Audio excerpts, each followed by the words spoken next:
ఇదేం పోయే కాలం రా మీకు, ఇదేం పోయే కాలం. మొన్న హైదరాబాద్ మెట్రోలో ఒకడు జిప్ ఓపెన్ చేసి వెకిలి వేషాలు వేశాడు.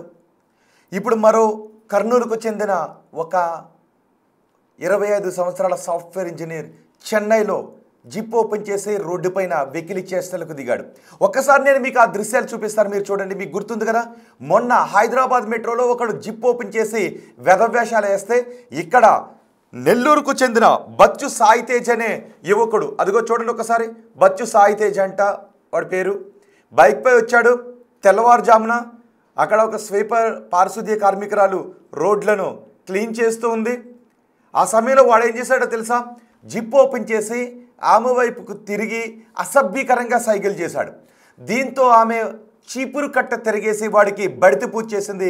చీపురు కట్ట తిరిగేసి వీపు విమానం మూత మోగించింది. దాంతో లబోదిబోమంటూ వాడు మళ్ళీ ఆ బైక్ ఎక్కి అక్కడి నుంచి పారిపోయాడు. కోసిపారేసి ఉండాల్సింది, దరిద్రం వదిలిపోను అని కొంతమంది అంటూ ఉన్నారు, నెటిజన్లు అంటూ ఉన్నారు ఈ దృశ్యాలు చూస్తున్న తర్వాత. ఇదేం పోయే కాలం రా నీకు. పైగా సాఫ్ట్వేర్ ఇంజనీర్ అంట, 25 సంవత్సరాలు వీడికి, సాఫ్ట్వేర్ ఇంజనీర్గా చెన్నైలో పనిచేస్తున్నాడంట. నెల్లూరు జిల్లాకు చెందిన వ్యక్తి, కర్నూలు జిల్లాకు చెందిన వ్యక్తి అడయార్ బ్రిడ్జ్ దగ్గర, చెన్నైలో అడయార్ బ్రిడ్జ్ దగ్గర ఈ వెకిలి వేషాలకు పాల్పడ్డాడు. చూడండి ఒకసారి, ఆ చుట్టుపక్కల కార్లు ఉన్నాయి, తెల్లవారుతూ ఉంది, జనాలు తిరుగుతూ ఉన్నారు. వాడు బైక్ పై నుంచి తిరిగాడు. వాడు వెనక్కి చూశాడు, ఎవరైనా ఉన్నారేమో అనుకుని. ఎదురుగా పారిశుద్ధ్య కార్మికురాలు అక్కడ రోడ్లను క్లీన్ చేస్తూ ఉన్నారు. వాడు జిప్ ఓపెన్ చేసి ఆమెకు చూడండి ఒకసారి తల ఎలా నాట్ చేశాడు. వాడు ఇంత అసభ్యకరంగా ప్రవర్తించడంతో వెంటనే ఆమె చేతిలో ఉన్న చీపురు కట్టను తిరిగేసి ఆమె ఎలా కొట్టిందో చూడండి. సరిగ్గా కొట్టాల్సిన చోట కొట్టుండుంటే దరిద్రం వదిలిపోను అని కొంతమంది అంటూ ఉన్నారు. ఇలాంటి వాళ్ళను ఈ ఘటన కొంతమందికి నవ్వు తెప్పించవచ్చు, కానీ చాలామందికి తీవ్ర ఆగ్రహాన్ని తెప్పించే ఘటనే. ఎందుకు అంటే ఇలాంటి వెధవలు రోడ్లపైన తిరిగితే, ఇలాంటి వెధవ వేషాలు వెకిలి వేషాలు వేసే వాళ్ళు సమాజంలో ఉంటే, ఒక మహిళ అక్కడ తన ఉద్యోగాన్ని నిర్వర్తిస్తూ ఉంటే ఆ వ్యక్తి అక్కడికి వెళ్ళి వెకిలి వేషాలు వేశాడు అంటే ఒంటరిగా ఉన్న మహిళలపై, ఒంటరిగా ఉన్న బాలికలపై ఎటువంటి అఘాయిత్యాలకు ఇలాంటి సైకోలు పాల్పడుతూ ఉంటారో మనం అర్థం చేసుకోవచ్చు.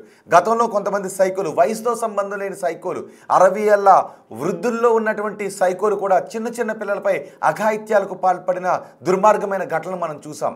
ఇప్పుడు వీడు అక్కడికి వచ్చి చూడండి, అదిగో వాడి ఫేస్ని చూడండి, వీడే కర్నూలుకు చెందిన వ్యక్తి చెన్నైలో సాఫ్ట్వేర్ ఇంజనీర్గా పనిచేస్తున్నాడు. రోడ్డుపై వెళుతూ ఉన్నప్పుడు అక్కడ పారిశుద్ధ్య కార్మికురాల్ని చూసిన తర్వాత వీడి ఒంట్లో పురుగు మెదిలింది. వీడి మదిలో దుర్మార్గమైన ఆలోచనలు వచ్చాయి, వెకిలి ఆలోచనలు వచ్చాయి. వీడిలో ఉన్న సైకో నిద్రలేచాడు. తెల్లవారుజామున వీడిలో ఉన్న సైకో నిద్రలేచాడు. అంతే, బండేసుకుని రోడ్డు మీద పడ్డాడు. జిప్ ఓపెన్ చేసి మహిళల ముందుకెళ్ళాడు. దాంతో ఆమె ఒక్కసారిగా షాక్కు గురైంది. ఆమె ఏంటి వీడు ఏం చేస్తున్నాడని. అంతే, వెంటనే ఆమెకు అర్థమైపోయింది వీడు ఒక పనికి మారిన వేషాలు వేస్తున్నాడు అని ఆమెకు అర్థమైంది. అంతే, ఆమె అక్కడి నుంచి ముఖం తిప్పుకోలేదు, చీపురు కట్ట తిరిగేసింది. వీడు జిప్ ఓపెన్ చేసి వెకిలి వేషాలు వేస్తుంటే ఆమె ముఖం తిప్పుకోలేదు, చీపురు కట్ట తిరిగేసింది. చూడండి, చీపురు కట్ట తిరిగేసుకుని వీపుపై ఒక్కటేసింది. కోసి పారేస్తుంటే దరిద్రం వదిలిపోను, లేదా కొట్టాల్సిన చోట కొట్టుంటే దరిద్రం వదిలిపోను అని కొంతమంది అనుకుంటూ ఉన్నారు. సో ఈ ఘటన కొంతమందికి నిజంగా నవ్వు తెప్పించవచ్చు, కానీ వీడి ఆలోచనలు మాత్రం చాలా ప్రమాదకరమైనవి. ఇలాంటి వాళ్ళు ఎక్కడైనా, ఒకవేళ మీ చుట్టుపక్కల ఇంట్లో వీడు నివసించే అవకాశం ఉండుంటే, అక్కడ ఎవరైనా చిన్న పిల్లలున్న అఘాయిత్యాలకు పాల్పడేటటువంటి దుర్మార్గమైన సైకో అని నాకు అనిపిస్తున్నాడు. మీకేమనిపిస్తోంది ఈ ఘటనను చూస్తుంటే? మీ అభిప్రాయాన్ని కమెంట్ బాక్స్లో తెలియచేయండి. మనం చూసాం కదా, హైదరాబాద్ మెట్రోలో జిప్ ఓపెన్ చేసి నిస్సిగ్గుగా ప్రయాణం చేస్తూ ఉన్నాడు. ప్రైవేట్ పార్ట్స్ని కనపడేలాగా చేస్తూ ప్రయాణం చేశాడు. వాడిని కూడా అదుపులోకి తీసుకున్నారు. ఇప్పుడు ఈ వ్యక్తిని కూడా, ఇప్పుడు మీరు బిగ్ టీవీ స్క్రీన్ పైన చూస్తున్న ఈ వ్యక్తిని కూడా చెన్నై పోలీసులు అదుపులోకి తీసుకున్నారు. అదుపులోకి తీసుకుని విచారిస్తే వీడు కర్నూలు జిల్లాకు చెందిన బచ్చు సాయి తేజ్గా గుర్తించారు. వీడిపై పలు సెక్షన్ల కింద కేసులు నమోదు చేశారు. అండ్ గతంలో కూడా ఇంకా ఎప్పుడైనా ఇలాంటి ఘటనలకు పాల్పడ్డాడా, ఇలాంటి ఘటనలకే కాదు ఏదైనా అఘాయిత్యాలకు పాల్పడ్డాడా, మహిళలపై అఘాయిత్యాలకు పాల్పడ్డాడా అనే విషయంపై ఆరా తీస్తున్నారు. చూడండి, పబ్లిక్ ప్లేస్లో ఆ ఎదురుగా ఒక కారు ఆగి ఉంది, అక్కడ ఆమె పనిచేస్తూ ఉంది, జనాలు తిరుగుతూ ఉన్నారు. ఆ పొద్దున్నే వీడు వదిలేసిన మృగంలా అచ్చోసి వదిలేసిన మృగంలా రోడ్డుపైన పడ్డాడు. మహిళ అక్కడ పనిచేస్తూ ఉంటే ఆ మహిళ దగ్గరికి వెళ్ళి సైగ చేశాడు. ఆ మహిళ ఇటు తిరిగింది. ఆ తర్వాత వీడు జిప్ ఓపెన్ చేసి మహిళ వైపు తిరిగి పనికి మారిన వెధవ సైగలన్నీ చేశాడు. వెంటనే ఆమె ముఖం తిప్పుకోకుండా వచ్చి చీపురు కట్టతో కొట్టింది. ఈ దృశ్యాలన్నీ ఎలా రికార్డ్ అయ్యాయి అని మీరు అనుకోవచ్చు కదా. ఆ వాడు వెనకే ఉన్న కార్ డాష్బోర్డ్ కెమెరా ఆన్ చేసి ఉంది. డాష్బోర్డ్ కెమెరాలో ఈ దృశ్యాలు రికార్డ్ అయ్యాయి. చూడండి, అక్కడ కొన్ని కార్లు ఆగి ఉన్నాయి. ఆ ముందే ఒక కారు ఆగి ఉంది, ఆ ముందు ఇంకొక కారు ఆగి ఉంది, ఆ వెనక ఇంకొక కారు ఆగి ఉంది. ఆ కారులో ఉన్న డాష్బోర్డ్ కెమెరాలో ఈ దృశ్యాలన్నీ వీడి పనికి మారిన చేష్టలన్నీ రికార్డ్ అయ్యాయి. దీంతో ఇప్పుడు చెన్నై పోలీసులు ఆ ఫోటోగ్రాఫ్ను కూడా రిలీజ్ చేశారు. వాడిపైన పలు సెక్షన్ల కింద కేసులు నమోదు చేశారు. వీడి కేవలం ఇలాంటి పనికి మారిన వేషాలే వేస్తూ ఉన్నాడా, లేదు ఒంటరిగా ఉన్న మహిళలపైన, ఒంటరిగా ఉన్న బాలికలపైన, ఒంటరిగా ఉన్న చిన్నారులపై కూడా వీడు ఏదైనా అఘాయిత్యాలకు పాల్పడ్డాడా అనే విషయంపై ఆరా తీస్తున్నారు. నిజమే కదా, ఇది కేవలం వాడేదో కేవలం వెకిల్ చేష్టలు అనుకోలేం. ఒక సైకో ఆలోచన ఇది. అందుకే రోడ్డుపైన అలాంటి ఆ ముఖం చూస్తుంటేనే ఒక సైకో ఫేస్ లాగా మనకు అనిపిస్తూ ఉంది.